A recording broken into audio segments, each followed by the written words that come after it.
my name is Jordan Long. I am the administrator here at Liahona Preparatory Academy in Liahona Distance Education, based out of Pleasant Grove, Utah. I studied at Brigham Young University in Provo, where I received a degree in child and human development. I actually went to Liahona myself in high school. Oh my goodness. And was student body president. And that's where I met my wife. We are now happily married with 3 beautiful children. The 2 older of which are now students here at the school, which is super great that I get to bring them along with me in the morning and see them throughout the day. I'm super into theater. I love theater a lot. And so we put emphasis in theater in some of the stuff we do here. I also own and run a semi-professional theater company and use a lot of my free time directing theater in the community and acting here or there when I have that opportunity as well. Oh, great. Well, tell us about your school. Yeah, so Liahona Preparatory Academy is a school based on the principles and teachings of the Church of Jesus Christ of Latter-day Saints. It is based in Pleasant Grove. We've got about 150 students who attend here on campus. And then we have it fluctuates, but somewhere around 400 to 500 students who log in and watch our classes live around the world. Really? Liahona basically, So Liahona basically invented distance education or long distance learning. We don't really know of anybody who was doing it before us. 25 years ago, the school started as a distance education school, and they would film the classes, put them on VHS cassette tapes, and mail, these big old chunky packages out to students around the country. And as technology advanced, so did we. Moved to DVDs and then eventually online. Now all of our classes are being filmed live, and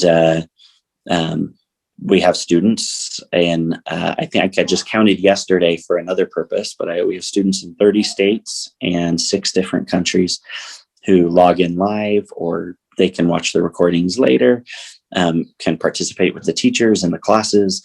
And we have a really great system and how that works. So we were COVID ready before the pandemic. Right. Oh, that's fantastic. Well, tell us some of your educational philosophy.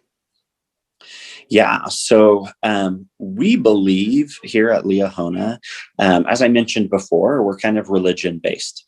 And so we believe that one of the core teachings of the Church of Jesus Christ of Latter-day Saints is that the gospel of Jesus Christ was taken from the earth after Christ was crucified and all the apostles were killed and died, and that it was restored to the earth through a gentleman named Joseph Smith, who was a young boy at the time. There's actually a picture of him there behind me. Yeah, I can see him here in my camera. But and that the gospel of Jesus Christ was restored at that time in 1830 to Joseph Smith. And so we believe that all education kind of centers around that gospel of Jesus Christ. We believe that everything is part of God, and that God is in control of everything, and everything points back to God and his gospel. And so we teach everything from that point of view. Another one of our major educational philosophies is we believe that children they learn better and are more prepared for life when they spend more time at home with their families. And so because of that, our school days are a lot shorter. We don't have school on Fridays. We have more breaks than normal. We don't require or assign a whole lot of homework. We try to keep that time with family sacred. Great. Well, tell us about the academics: math, science, history. Yeah. Stuff. Yeah. So like I said, we believe that everything kind of points back to God. And so when we're teaching a history course about American history, we're going to really go in depth of all the miracles that happened. And we're going to talk about George Washington and when he was shot at, and how, the bullets went through his jackets, but he was protected. And we're going to talk about those things, whether that's in English or science or history. And we're going to connect science with God, which is really cool, because a lot of places will just say it's God or it's science, but we'll connect those two together and we'll say it's both. Science is God, right? And it comes from God. And so a lot of our education kind of stems around that. It helps our students be able to think for themselves a lot more, because it forces them to look beyond what the textbook says, and it forces them to look beyond just what is typical and what is normally shared and told. And we found that that's really helped our students as they take ACT or SAT tests and then get into college, because it really has them thinking in a different way. We don't believe that children should be pigeonholed into whatever their age is. We believe it should be what their level is. And so you've got an Algebra 2 course that is being taught that is typically 10th graders or 11th graders. In that Algebra 2 course, we might have seniors that struggle with math, and we might have a 6th grader who is a math genius who's up at that level, and they're all in the class together, learning from each other. And one thing there, which is really really cool, and we found that's been really helpful as the older kids help the younger kids. Even though they're the same math level, they're still there to be able to help them socially and to help them through those things, because they maybe understand the things a little bit quicker than the younger students. And that's a really cool and unique experience there. The ACT scores tend to reflect that as well. The students tend to score really high on the ACT. I believe our average last year was 26.8, which is pretty up there. Yeah. And math is probably one of the lower of on the ACT from our students. Certainly the highest is the reading and the English scores. We do a whole lot of reading. We study Shakespeare from early on. Even in kindergarten, we have the kids reading Shakespeare plays, and as they get older, they start writing papers when they're in 4th, 5th grade. So by the time they're in junior high and high school, they're already, at a college level writing ability. Even kids who struggle with that are still a lot further along than they would be. For the last 10 years, we've been doing these interviews, and I have been a consultant to public schools during that time. Yeah. And the incidence of poor reading is really astronomical in the public school system. And a lot of people debate the abilities of the charter schools and the private schools to actually improve. And it seems to me that you're proving that is in fact true, that smaller classrooms and smaller schools really do outperform public education. What would you think about that? Yeah. And I mean, there's a lot of great public school teachers and great public schools out there that my daughter is one. That do a lot of really great work. But the cards are kind of stacked against them in a lot of cases, where they have to have these huge class sizes, where they have 35 first graders in a classroom with one teacher. And that one teacher is doing their absolute best to give that one-on-one attention that they need. And thankfully, because, we kind of do things the way we want to do them as a private school, we can tweak that some. For example, our first grade class only has 6 students in it this year. And we chose to do that to put more focus on reading this year. And so there's 2 teachers in that classroom with 6 students. Overall, across the entire elementary, we really focus on having a lot of teachers and adults in the classroom. And so in our 1st through 6th grade level, our student to teacher ratio is about 5-1.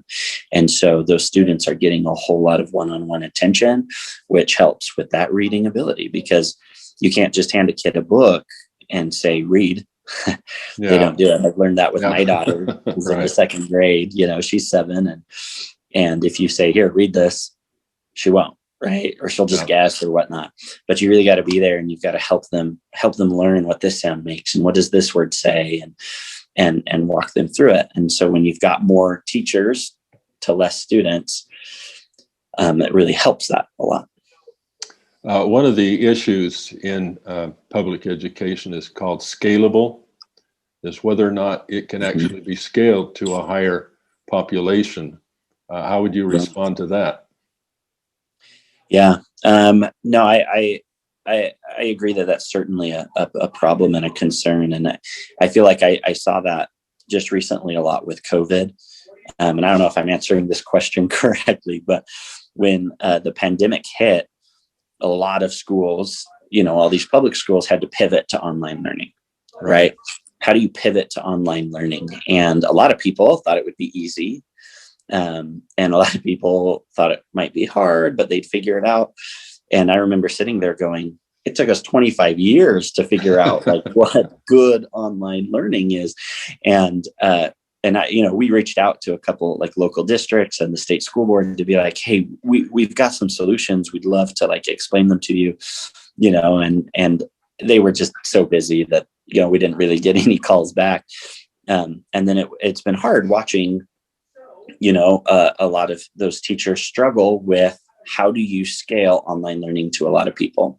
And I don't even know if I have that answer, because I can go to a certain level, but for our students, it requires them to have a computer at home. It requires them to have their own ability to participate in the classes and whatnot. And that's really hard when you're working with students who are all over the financial spectrum, or whatnot there.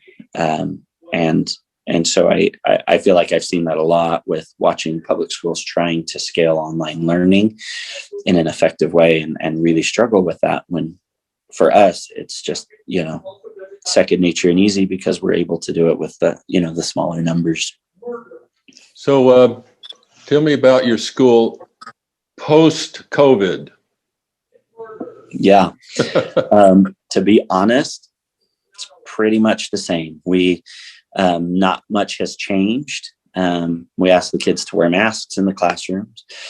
We spread the desks out a little bit, but our classroom sizes were 12, 15 kids anyways. That's kind of where we capped them at. So it wasn't a big deal. You just move the desks apart a little bit. They all fit in there. And then all our classes are filmed live. And so if students were feeling sick, so that's one thing where this has been extremely helpful, is when a student has symptoms, they're able to just stay home and watch their classes live from home without having to have any, worry or concern about missing anything. And I believe that that's actually been monumental in helping keep our students safe and healthy as well, because we have yet to have a single case of COVID spread from students at the school. And I think the main reason for that is because if they have any sickness at all, they just stay home and they can watch their classes at home on their phone or computer or whatever. I have one last question about your theater. The theater department here has really thrived, and students feel so connected to what they're doing because they're doing it for more than just a credit or more than just to perform or show off or whatnot. They're doing it because they really want to make a difference. And so we do quite a bit of theater. We perform 6 to 8 plays a year. And usually a lot of the stuff that we're doing is stuff that is not often done or performed, let alone by high school students, because they're plays that, aren't fun and exciting and entertaining, but they're plays that are powerful and life-changing. Just a number that we've done recently, we did a collection of plays called the Bully Plays that showed the effects of bullying and on everybody. We did a play called Clyburn Park that won the Pulitzer Prize back in 2012, I believe, that deals with racism. We did a play called All My Sons just recently that also won a Pulitzer Prize back in the 70s, I believe, written by Arthur Miller, that dealt with suicide. And and Wow. lying. And so we do a lot. Right now, we're actually working on a 6-hour-long play called The War of the Roses, which is actually my word. of Yeah. 4 of Shakespeare's histories: King Henry VI, Part 1, Part 2, Part 3, and Richard III. We took all 4 plays, cut it down to about 6 hours. It's originally about 14 hours worth of text. Cut it into 6 hours, and we're going to do it in 2 parts. So you can come see Part 1 and Part 2. Well, the reason we're doing that is because the play centers around 2 factions of government in the same country. Yeah. 2 political parties that can't get along and disagree with each other, and end up going to war, and all the negative things that come from that, from these 2 parties that can't get along. And so again, we're looking at that and kind of showing, look, this is what could happen to our country if we don't learn to work together better.